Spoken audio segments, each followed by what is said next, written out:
Vai vendo. A Natuzaneri na Globo News dizendo que o Bolsonaro é como um vaso chinês, grande, vistoso, mas que não fica bem em lugar nenhum. Mas em seguida é desmentida pelo seu próprio colega. Ela chegou a dizer que o Bolsonaro é irrelevante para o segundo turno da disputa para a Prefeitura de São Paulo.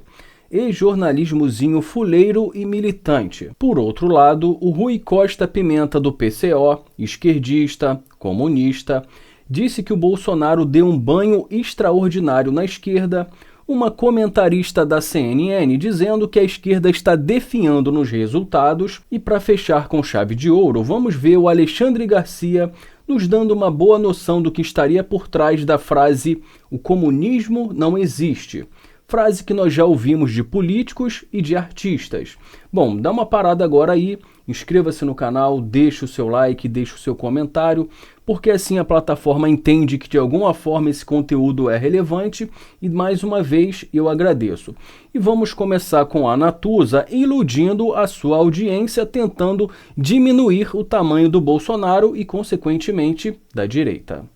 Como a política é irônica também, né? A lógica se inverteu. Quem precisava do Bolsonaro muito era o Nunes no primeiro turno. Agora é o Bolsonaro quem precisa do Nunes para trazer para ele uma vitória que o Nunes talvez não precise do Bolsonaro. A pesquisa do Datafolha mostra que Bolsonaro, a essa altura do campeonato, é irrelevante, a não ser que o cenário mude.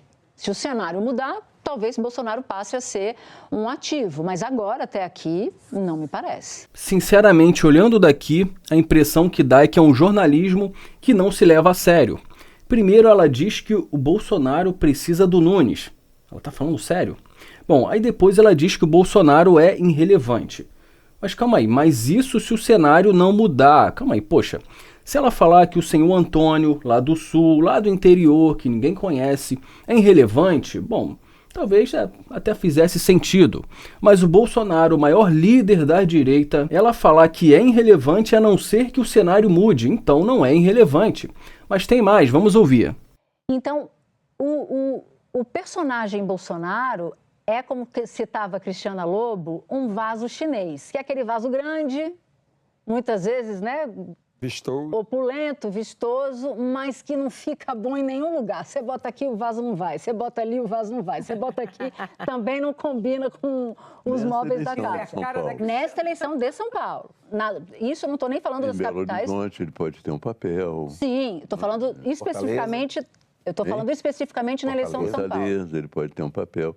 Em Porque Goiânia, aqui a rejeição dele é muito grande. Tem papel. Aqui em São Paulo a rejeição ao Bolsonaro é grande. A gente sempre dizia, o Bolsonaro era bom para colocar o Nunes no segundo turno, mas ele achatava o pé direito de Nunes porque os eleitores mais moderados não querem saber dessa história de polarização. Chega, fica feio, né? A jornalista sendo desmentida pelo seu próprio colega.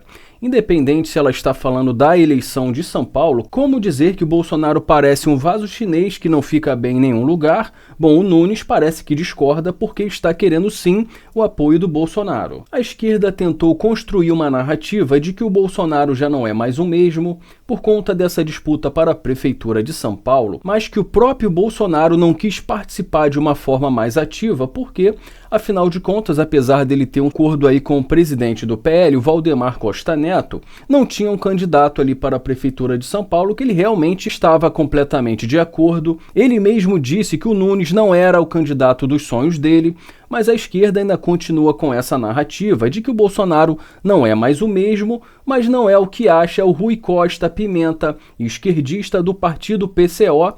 Parece que ele pensa bem diferente. Vamos ver. Para ficar muito preocupado, né? A discussão que o pessoal fala, quem ganhou, quantas prefeituras e tal, é relativamente irrelevante. O que é mais relevante, né, é o número de votos e onde esses votos estão localizados. Nesse quesito aí, o Bolsonaro deu um banho extraordinário em toda a esquerda.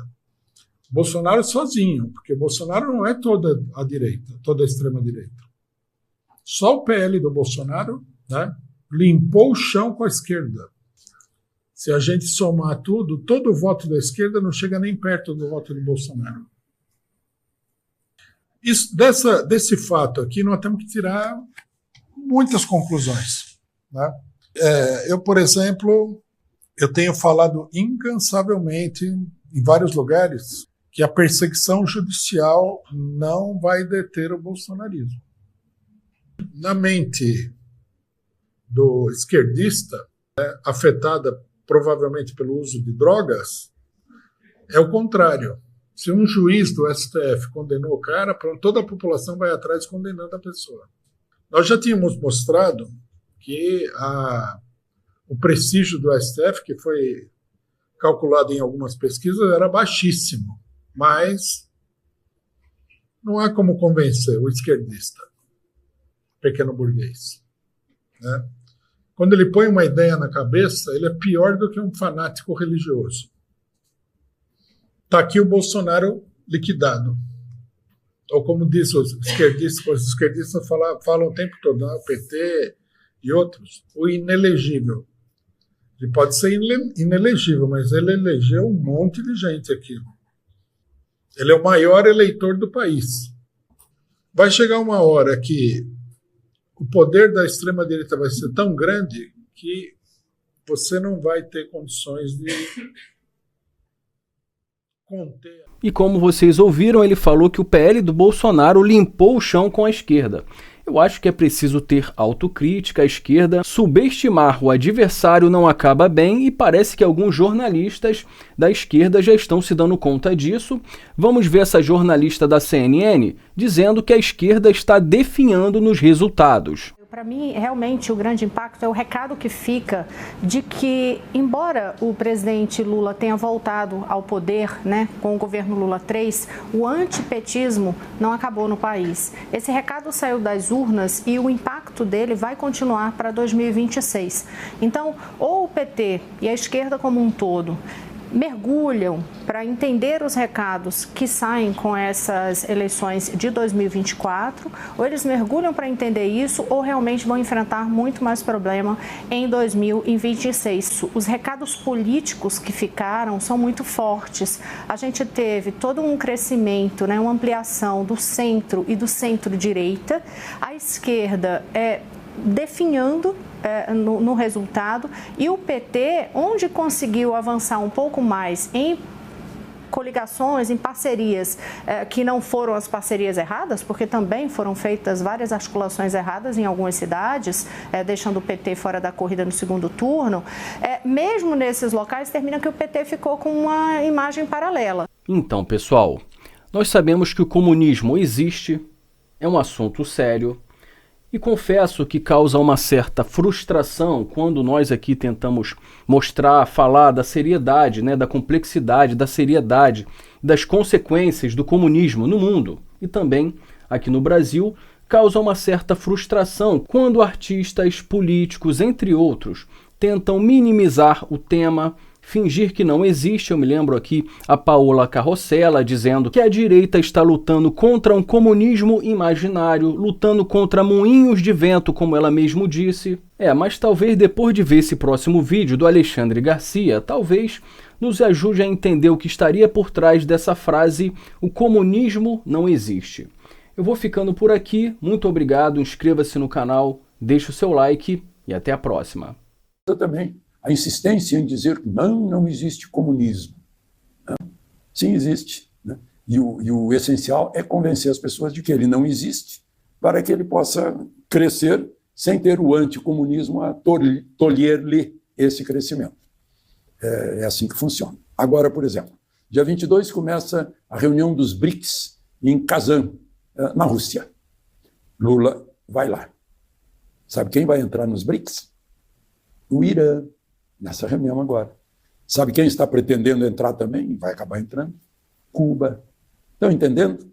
No que vai se converter os BRICS? Aí você olha a agência oficial e diz lá que o foco dessa reunião de cúpula dos BRICS é substituir o dólar como padrão de moeda e o FMI, e certamente o Banco Mundial também, e o Acordo Geral de Tarifas, que são coisas de dezembro de 1944, no Acordo de Bretton Woods. 186 países participam do FMI, inclusive o Brasil, e estão lá no GATT também, que é o Acordo Geral de Tarifas, e são beneficiados por recursos do BIRD, que é o Banco Mundial para a Reconstrução e Desenvolvimento. Isso foi feito diante do fim da guerra, a guerra terminando. Já estava se extinguindo as forças, já estavam se extinguindo as forças do eixo, e trataram de se reunir em Bretton Woods para saber, olha, como vai ser a economia do mundo, né? Bom, o Banco do BRICS é presidido por Dilma, né? O BRICS deu as iniciais Brasil, Rússia, Índia, China e África do Sul, né? South Africa, né? Daí o S. E agora já vão entrar mais países, além do Irã, o Egito, a Arábia Saudita, a Etiópia e a União dos Estados Árabes, né?